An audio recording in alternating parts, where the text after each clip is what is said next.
As our heroes eagerly prepared to wage war against Black in the future timeline, the king of all, the highest of the high, Lord Zeno, the Omni King, has requested to see and speak to Goku on a one-on-one basis, but the question is, what for? As we set course to the future, one final pit stop is made, and that's visiting the Omni King. What's going on, Dragon Ball Super fans? Welcome to my Dragon Ball Super episode 55 review entitled, Hey, I Want to Meet Son Goku, a summon from the Omni King leading into next week's blockbuster episode of Dragon Ball Super episode 56, Super Saiyan Rose. It is going to go down. Now, before I begin, guys, keep in mind that this video will contain loads of spoilers, so if you guys don't want anything ruined for you, simply fast forward the video, go watch the episode, come back so we can talk more Dragon Ball Super down in the comments. Don't cry in the comments about being spoiled by the thumbnail or any of that, because nothing is being said or shown that you guys don't already know. Also, be sure to check out the description down below for lots of goodies, updates, and contact information to where we can interact on Facebook, Twitter, and Instagram. That way we can talk more Dragon Ball Super. And again, quick plugs before we begin. If you guys are new to this channel, make sure you guys hit that subscribe button for all latest in Dragon Ball news, updates, What If Battles, Xenoverse 2, and much more. Daily uploads and daily content for you all to watch and enjoy.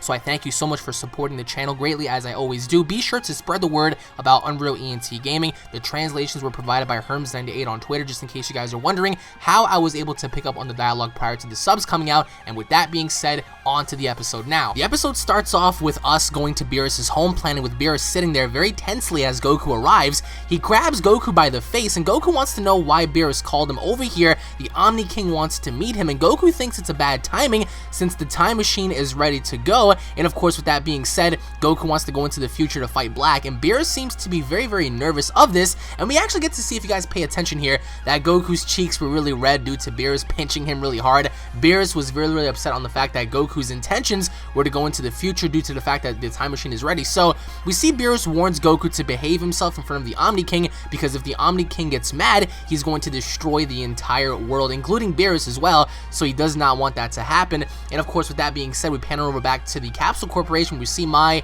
and we see Bulma. Bulma's all dirty, working on the time machine. And of course, with that being said, Trunks is in bed. He's reminiscing about Black. Everyone is gathering their thoughts. Everyone's getting ready to get on this time machine so they can head into the future and prevent Black from doing anything. And with that being said, you know, we see that Beerus is there back on his homeworld, and he's just staring a hole at Goku because he knows that Goku's up to no good. Trunks is still resting from his training with Vegeta, obviously enough. Meanwhile, the time machine is all being ready and whatnot. So we pan it over back to Beerus and Whis' homeworld, where Beerus warns Goku once again not to tell the Omni King about the time machine or Black, because that will really make him mad. And of course, with that being said, we see how Whis explains that Kaioshins, the gods of destruction, are a set, and if the Kaioshin dies, then Beerus dies as well. Very similar to the manga as we saw it before. So the manga was indeed correct, even though that doesn't make any sense.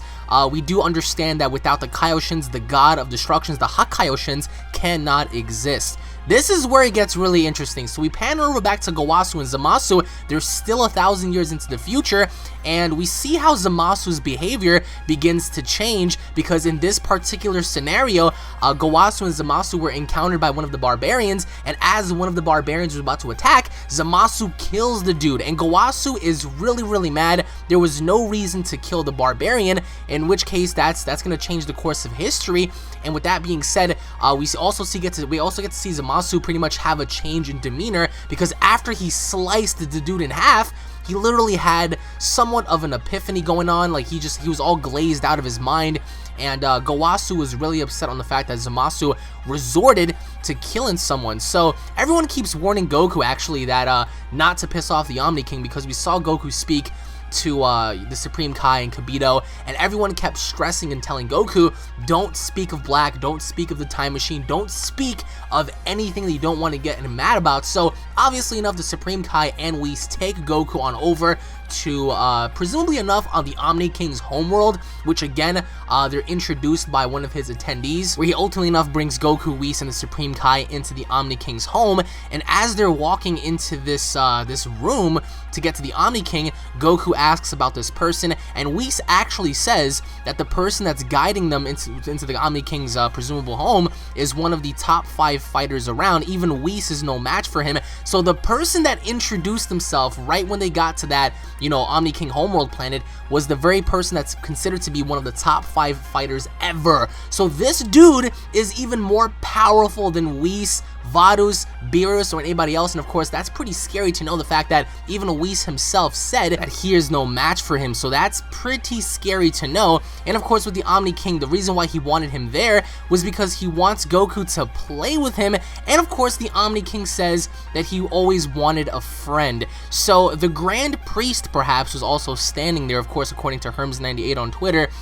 He's not entirely sure what he's considered, but of course, with that being said, he is probably a Grand Priest, even stronger than Whis. So the Omni King wants a friend, and the Omni King wants Goku to play with him, which again is very wacky-tacky. You have to consider the fact that the Omni King is practically alone here, so having to stumble upon Goku, we see Goku pretty much interacting with the Omni King, while the Supreme Kai and Whis are pretty much a little nervous for Goku not to say anything he doesn't normally want to say or spill out, because the Omni King might get mad enough if he does speak of the time machine, if he does speak of various other things that might make the Omni King mad. And we see the Omni King grab Goku's hand, and they're basically having a good time until Goku decides to call the Omni King out, in which case everyone freaks out. But the Omni King decided to actually admire that, and he likes the fact that Goku was able to do that. He called him out, and the fact that he respects Goku for that, so that's pretty cool to know. Again, guys, keep in mind that there are other fighters out there, especially with the one being considered to be a part of the top 5 fighters ever, which is pretty scary to know. That also raises questions if these top 5 fighters are going to be participating in the Omni tournament. Again, nothing was brought up about the Omni tournament, nothing was brought up about the multiverses, nothing was brought up about Black or the Time Machine, which basically saved everyone's ass. And the Omni King gives Goku a button that will summon him if he pressed it, and he convinces the Omni King to let him, go back to Earth and whatnot. And Goku promised the Omni King to bring him another if, they become better friends, but nobody can mind that right now, of course. And then we pan over back to Zamasu, thinking about his morals and how pretty much, he's not worth having to govern over these creatures and whatnot. Now, I want you guys to go ahead and watch the episode.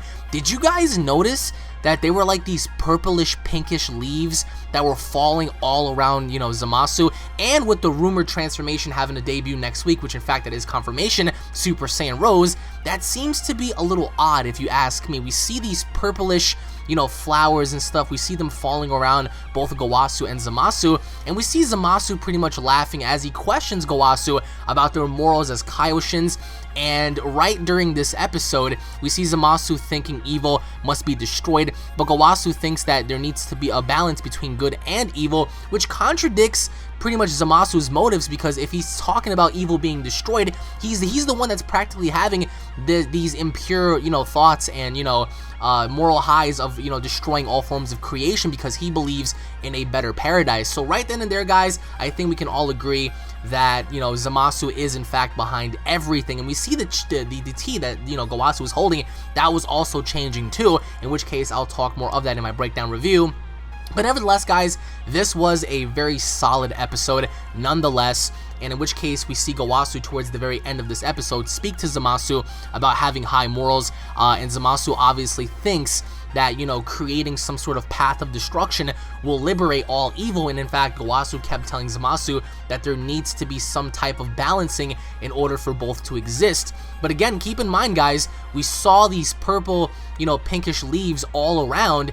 And of course, with that being said, we see how Zamasu begins to change his demeanor, in which case this is a huge foreshadowing behind Super Saiyan Rose, because Super Saiyan Rose is going to be Black's next transformation, possibly his highest transformation. Let me know your overall thoughts down in the comment section below, guys. What did you guys think of this episode? And with the following episode to come, what are your overall expectations? Thank you guys for watching. Once again, if you guys are fans, don't forget to subscribe for more daily content. If you guys cannot wait for Dragon Ball Super episode 56, if you guys are hyped for this particular episode, smash that like button, leave your thoughts in the comment section below, tune in for the breakdown, and I'll be seeing you all later. Take it easy, guys.